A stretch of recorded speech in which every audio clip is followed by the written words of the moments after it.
The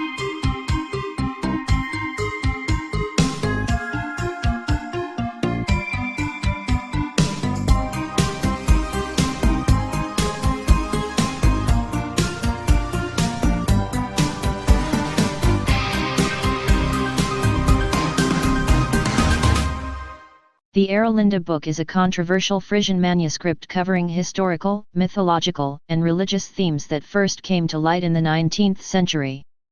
Themes running through the Erlinda book include catastrophism, nationalism, matriarchy, and mythology.